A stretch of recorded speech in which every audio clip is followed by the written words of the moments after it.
Hi, everybody, and welcome back to the Press Play Lifestyle Inspired podcast, where we do interviews with inspirational people like our new friend Richard. Hi, Richard.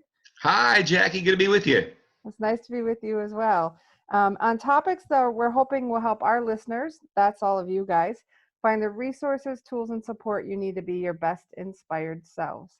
So I'm so excited I get to meet you. You're in the Midwest like I am. I get a lot more folks from either the California area, West Coast, or a lot of folks from Nashville and Pennsylvania lately. So it's nice to see someone close to home. Absolutely. Well, I appreciate being with you. That's nice to see you. So you have a lot of music out, Richard.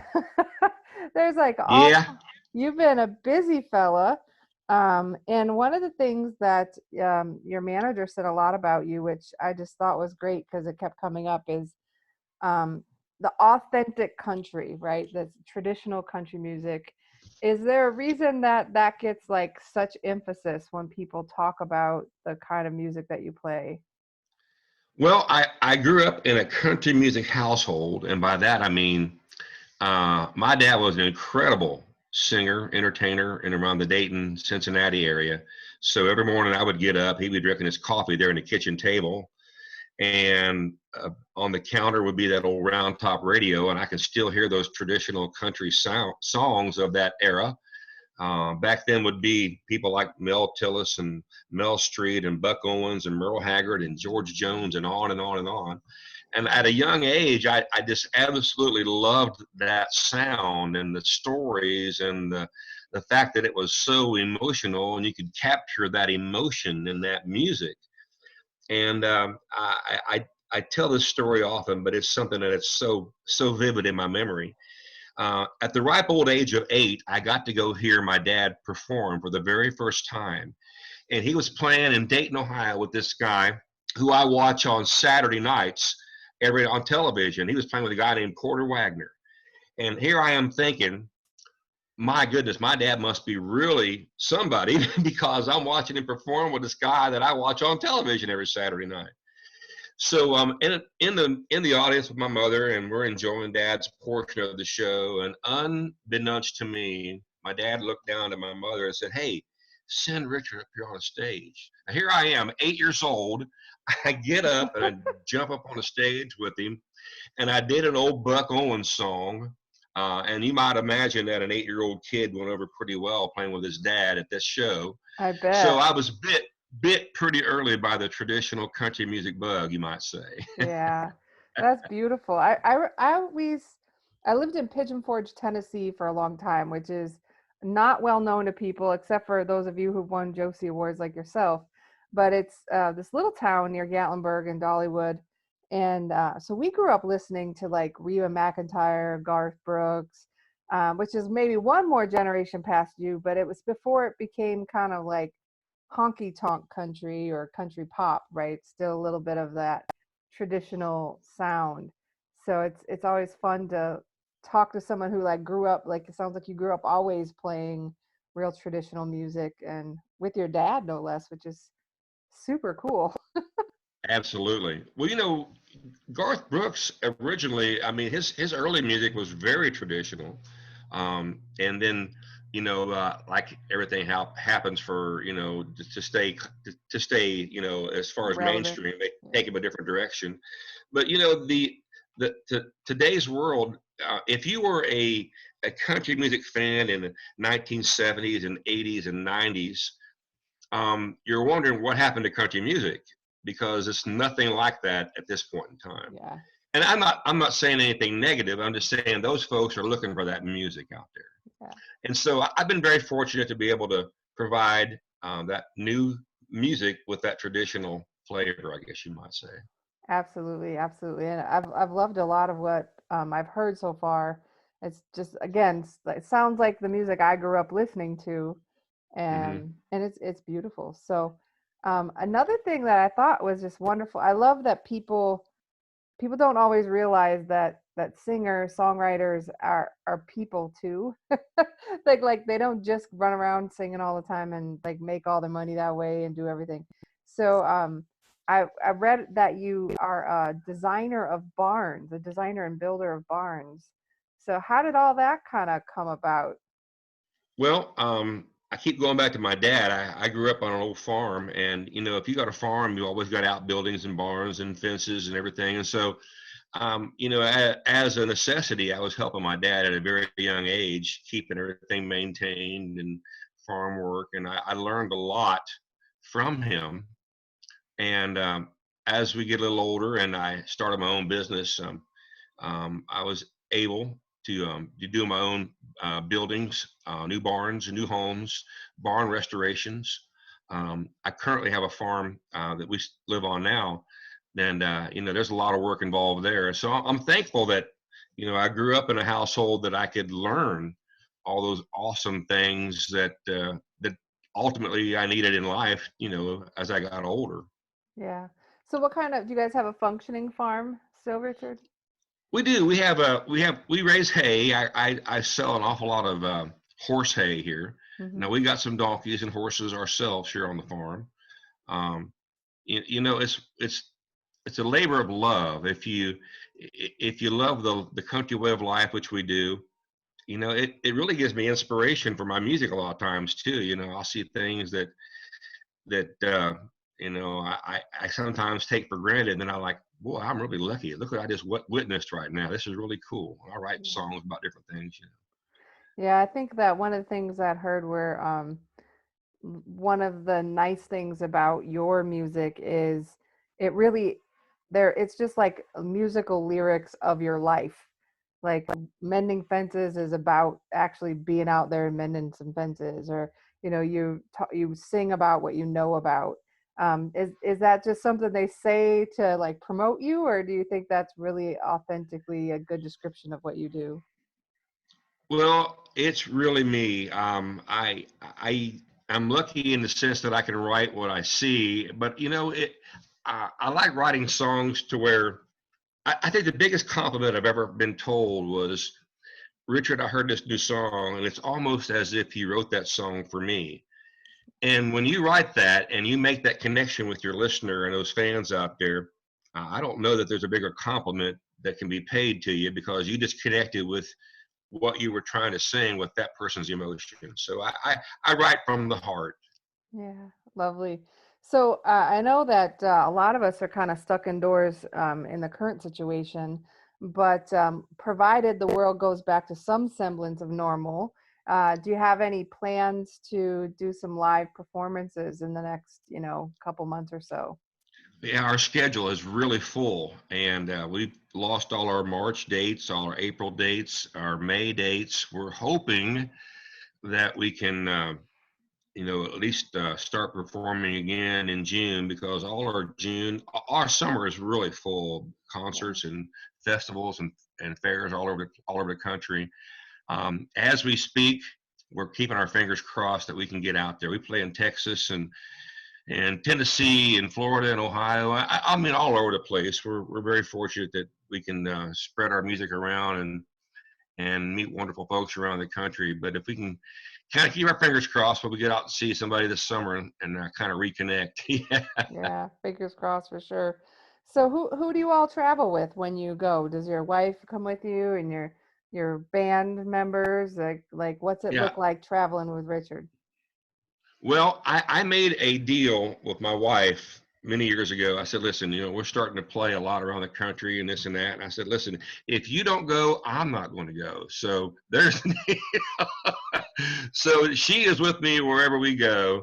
But I usually travel with a five-piece band and myself, so six of us. Um, and the guys that I work with here are my local guys that I've been performing with for many, many years. Most of the time they can do the dates that we have, but there's situations where I got to go to Texas or Missouri, and so I've been fortunate that I know a lot of great musicians around the country who can help me out if all my guys can't go, or only a portion of them can. So Yeah. I always give them, my guys here at home, first dibs on whatever comes my way. But that's the old thing is, if you got a show to do, you go do it and just make it work. Yeah, yeah. That's lovely that your wife and you have decided. to travel together. You know, that keeps things less complicated. But who takes care of the hay farm when y'all are gone? Well, so I've been pretty lucky. My brother up at this point has been doing a lot for me, taking care of things for me while we're gone. It's not so bad in the winter months. My neighbor or my brother will help feed the animals or so forth. But if you're gone on a 5 or 6 week run, you tend to think, man, what's going on back home? You get kind of worried. Yeah. All those responsibilities, even though you're 1,500 miles away, they're still there, your responsibilities. So I'm lucky that I got some folks that help me out. Yeah, it sounds like being a country music singer is a family affair. You got all kinds of folks involved to make it work, huh? I think so. If you go through life and you love what you do and you make those connections with people, ultimately you can make arrangements for someone to take care of you. I would like to be able to think that I could help my friends too if they needed some help. So we try to work everything out. Yeah, that's lovely. So, I asked this of all the people I've been interviewing that are singers lately, and I know it's like asking you if who's your favorite child, but do you have a favorite song right now that's either yours or someone that you really like to listen to that's kind of a favorite for this season in your life right now? Well, actually, my favorite song that we recorded here recently is pretty sentimental in the fact that it's a new song that's been played an awful lot around the country and around the world. It's called "Back in 1953." And it makes reference to an old guitar that my dad had given me when I was just a kid. And I'll just real be quick about it. But when I was 19 years old, my dad had given me this old Gibson guitar, and it hadn't got played in years and years and years, and it needed some help and some repair work done. And I met this gentleman here recently, a couple years ago, and I felt good about talking to him. He assured me that he could restore my guitar to where he would make it as good as possible. He said, "I'll treat it like it's my own," and I felt good about him. So about 3 weeks went by, and he called me. He said, "Richard, I've got your guitar um, back together again. I think you're going to like this."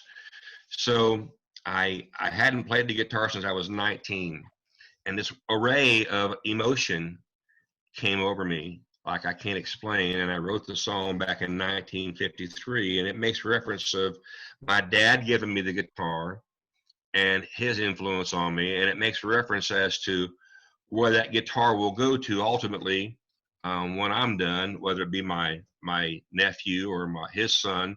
But the point is, it's a reference to the song and to keeping the traditional country music alive and well out there through that old guitar. Yeah. So did he do a good job restoring it? That's what I want to know. Oh, he did. Oh, good. You could never have asked for anything any better. It's just like the day my dad gave it to me. It's Oh, phenomenal. Plays so good, and it's one of those things that's it has a lot of monetary value to it, but it ain't. I wouldn't take $1 million for it because that's my connection with my dad, and it was really one of the very first guitars that had a pickup that was actually built into it where you can electrify it, and it had one of the very first years that the neck was cut away to where you can play high up on your neck. They called it the cutaway. And so I've had a lot of folks try to purchase it over the years. I said, no, no selling. The next generation is going to get this one. yeah, that's beautiful. You can't sell those kinds of memories, right? That's just like something extra special. Absolutely. So that's your favorite song right now. And so you've referenced some of the people who influenced you, like Conway Twitty, George Strait. Um, do you have like a real favorite sentimental old country song that you really like that some other artist sang?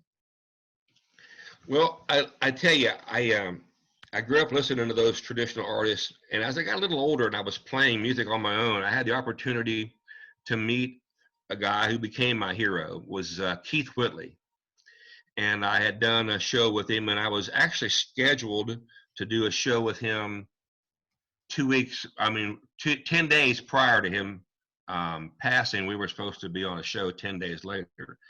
So I had a real emotion, having been met with him and loving his music.